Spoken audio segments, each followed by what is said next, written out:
Alors les gars, alors quel match, quelle rencontre. Oh là là là là là là là là là là. Les léopards, les léopards. Ça c'est pas possible devant le président Philippe Tshisekedi. Les gars ont tout donné. Ils ont tout donné les gars. Ils ont tout donné. Ils sont venus en guerrier, en léopard pour aller arracher ce nul. Arracher ce nul. C'était pas possible. On a vu aujourd'hui une République démocratique du Congo qui voulait jouer au ballon, qui savait défendre, qui savait conserver le ballon, qui savait garder le ballon, qui savait jouer dans les petits espaces. Mais en face, les gars, c'était le Portugal fébrile. C'était un Portugal fébrile. Je n'ai pas vu un Congo perdre dans le jeu. Il n'était pas perdre dans le jeu. J'ai pas vu un Congo perdre parce qu'il y avait cette possibilité de respirer. Il y avait cette occasion même qui pouvait aussi ancrer avec Bakambu qui a été un peu maladroit. Il faut le dire, il a été maladroit sur cette action.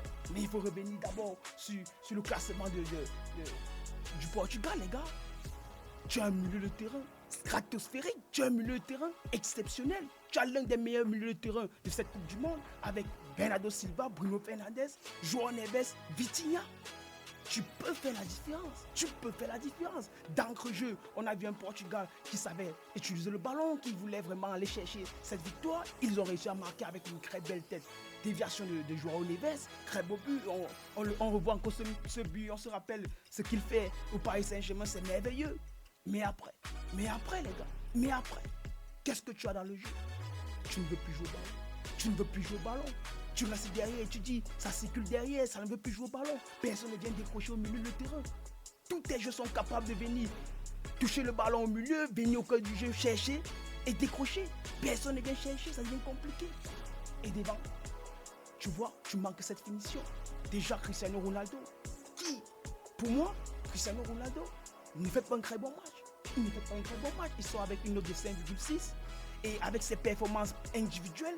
Aujourd'hui, c'est 17 passes complètes réussies, moins de 50 ballons touchés, 8,5 km parcourus et en vitesse maximale, 30,7 km. C'est pas possible. Cristiano Ronaldo est réduit. Il ne pèse plus sur la défense adverse. Il n'arrive plus à faire ce qu'il faut faire. Et voilà, quand tu n'as pas un Bruno Fernandes qui te touche avec un centre, quand tu n'as pas un Nuno Mendes qui te touche avec un centre, avec un Cancelo qui te touche avec un centre, tu vois, Cristiano Ronaldo, il est flou, il est invisible dans son jeu. Il est flou. Et c'est ça. Cristiano Ronaldo aujourd'hui n'a pas pesé. Il a joué 90 minutes sans toutefois peser sur cette défense congolaise. Et voilà. Quand tu as donc ce genre d'attaque, tu ne peux pas créer autant d'occasions, tu peux pas te créer autant d'occasions dans ton jeu défensivement également. Tu pouvais même te prendre un but. Pour moi, le Congo doit être, à mon point de vue, il ne doit pas être content de ce match parce qu'il pouvait aussi aller chercher cette victoire. Il pouvait aller chercher cette victoire avec Wissa qui te fait un très bon match. Wissa était pour moi l'homme du match de cette rencontre. Il te fait un très bon match. Il fait aussi les appels de balles. Il réussit à terminer. Et voilà, le joueur de Newcastle aujourd'hui, il a répondu présent. Wissa aujourd'hui, c'est merveilleux. C'est merveilleux ce qu'il fait. C'est merveilleux ce qu'il propose. Du point de vue aussi défensivement sur la RDC Congo, on a vu aussi Wan Bissaka bien défendre. Il s'est senti vraiment à l'aise défensivement. Il a su vraiment aider son équipe. Déjà une ligne alignée à 5. Tu vois que la RDC n'est pas venue pour encaisser. Ils ne sont pas venus pour encaisser. Ils savent bien rester sur leurs jambes, rester sur leurs appuis, conserver le ballon et se relancer quand il fallait. Donc l'attaque prévue par le coach aujourd'hui, c'était toutefois de partir en contre-attaque. On devait partir en contre-attaque pour pouvoir faire du mal à cette équipe portugaise. Mais aujourd'hui, tu vois très bien que le Portugal n'a pas répondu présent. Ils n'ont pas été décisifs dans leur jeu et ils se sont fait dominer à un certain moment. À un certain moment, ils se sont fait dominer. Regardez la deuxième mi-temps. Les gars reviennent. Et voilà, tu vois un Portugal aujourd'hui qui n'arrive plus à se retrouver. Ils sont un peu perdus dans leur propre jeu. Rafael Leao entre et il est perdu. Le mec est totalement asphyxié par lui-même. Il n'arrive même pas à décrocher, il n'arrive même pas à effacer le joueur. Le seul joueur qui a été vraiment impactant dans le remplacement que tu as fait le Portugal aujourd'hui, Gonzalez qui a été impactant dans son jeu, il a été impactant vraiment vu ce qu'il a fait, l'apport qu'il était fait sur le côté, les débordements, les passes en demi-espace. Il a créé vraiment quelque chose et ça a fait du bien. Mais aujourd'hui, tu vois un Portugal aujourd'hui qui n'arrive pas à faire la différence. Sur papier, c'est le Portugal, c'est une grande nation, mais au stade, c'est réduit. C'est réduit. C'est réduit parce qu'ils n'ont pas un jeu qui repose sur Cristiano Ronaldo. Ils n'ont pas un jeu qui repose sur ces attaquants-là. Bruno Fernandes n'a pas été impactant dans son jeu. Malgré qu'il s'est manié le ballon, mais il n'a pas été impactant. Il ne touche pas Ronaldo, il ne touche pas ses ailiers comme il faut. Il n'essaye même pas les frappes à distance. Ça a été pauvre. Ça a été très pauvre même. Je me demande même où est passé Ruben Dias. Ruben Dias qui pourrait aussi apporter défensivement face à ce que tu as proposé Renato sur cette défense, sur cette charnière défensive. Je me demande où est passé Ruben Dias. Nuno Mendes. Si on revoit Nuno Mendes aujourd'hui, c'est le seul qui se démarque dans ce classement portugais. Il se démarque. Il réussit à te faire un très bon match, il réussit à te faire des appels de malade, des sprints de malade, il perd sur la défense, avec son sprint et avec ses appels de balle, il crée du danger à lui seul. Nuno Mendes, c'est lui qui se démarque, mais le reste n'a pas été impactant. Et c'est ça le problème, La RDC aujourd'hui a mérité un match nul. Ils ont mérité le match nul parce qu'ils sont partis chercher ce match nul. À la 40e minute, regardez vous-même comment les gars se décident d'aller presser, l'intensité qu'ils mettent dans leur pressing. Et voilà, le Portugal était déjà gêné de voir une RDC qui se lâche complètement. Ils se sont relâchés. Ils ont dit qu'ils vont aller chercher cette victoire, aller chercher l'égalisation. C'est ça le jeu. L'intensité que tu as proposée, la RDC, c'est remarquable. C'est vraiment remarquable. J'en sais même pas. Quel défenseur, capitaine courage. Il te fait des très bonnes relances. Il réussit à gagner ses duels aériens. Il réussit à être sur ses ballons, ses deuxièmes ballons, ses premiers ballons. Il réussit à faire quelque chose. Et voilà, quand tu as une défense aussi bien garnie, comme cette défense-ci, tu peux au moins te permettre de sortir des poules. Pour moi, la RDC doit sortir des poules. Ils doivent sortir des poules parce qu'ils savent jouer défensivement et ils savent aussi se projeter offensivement.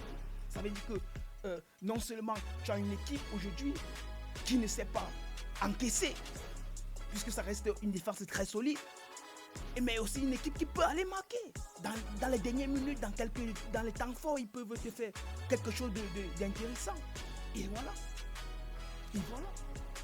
Beaucoup de joueurs que tu n'as pas pu utiliser. Samuel aussi qui a été très bien au milieu de terrain, qui a été très bien dans l'apport offensif. Il a été très bien dans son jeu offensif. Il a vraiment aidé. Il y a aussi Edo Kayembe qui a essayé aussi de jouer des très bons ballons au milieu de terrain, fluidifier le match. Ça a été très bien joué de sa part. Capoadji qui a été aussi solide défensivement. Et voilà, quand tu as une solidarité tactique, ça permet à ce que tu puisses garder un équilibre dans ton jeu. Tu peux garder ton équilibre. Le Portugal n'a pas réussi à gagner. Tout simplement. Ronaldo sort décevant. Parce que tu as une équipe en face qui s'est barrée, qui se défend, qui veut jouer aussi au ballon. Mais arrêtez de négliger, de ridiculiser ces Congolais qui, pour moi, ne sont pas nuls. Ils savent très bien jouer. On disait non, le Portugal va nous atomiser la RDC, c'est peut-être un 5-0 qui va se réaliser là. Ils vont donner un triplé, Ronaldo va donner un triplé comme Lionel Messi. Arrêtez les comparaisons les gars, avec tout le respect que j'ai pour Cristiano Ronaldo, arrêtez les comparaisons, parce qu'aujourd'hui, ce que Messi réalise, c'est pas ce que Cristiano Ronaldo réalise. Vu l'impact physique, vu l'apport qu'il te fait dans le jeu, collectivement même, Cristiano ce n'est pas Messi collectivement les gars. En Argentine, on joue pour Messi. Mais au Portugal, on ne joue pas pour Ronaldo, on ne joue pas pour Cristiano Ronaldo. Ça pose problème. Et vous ne pouvez pas comparer les deux équipes parce qu'ils n'ont pas la même mentalité. Ils n'ont pas la même stratégie de jeu. Au Portugal, ça laisse les espaces. Mais en Argentine, ça couvre plus d'espace. On fait une défense basse, un bloc bas et on essaye de combiner très rapidement pour lancer l'offensive. Et ce n'est pas la même chose au Portugal. Au Portugal, on se retrouve avec des joueurs qui, dans leur capacité intrinsèque individuelle, ils sont assis. Mais offensivement, ils n'apportent pas. Collectivement, il y a ce couac là entre eux. Ils n'arrivent pas à se retrouver. Il manque ce danger là. Et voilà. Donc aujourd'hui, arrêtez de comparer Cristiano Ronaldo, qui est un grand joueur, qui est un immense joueur, avec Lionel Messi. Arrêtez-le. Ça va pas donner. Ça va pas donner. Victoire de l'Argentine, match nul du Portugal. Aussi simple que ça. Ne comparez pas les deux équipes. À un certain moment, on va se perdre. On va se perdre. Ne comparez pas les deux équipes. Pour moi, la RDC a mérité le match nul. Et peut-être même il pouvait aller arracher une victoire. Il y avait quelques actions. Il y avait quelques actions qui pouvaient être bien exploitées. Mais ça n'a pas été aujourd'hui. Alors, on se dit, vrai bon match. Et on attend le prochain match qui va suivre avec l'Angleterre contre la Croatie. Un match également à débriefer. Soyez connectés. On se dit à la prochaine pour une nouvelle vidéo. C'était El Fatico.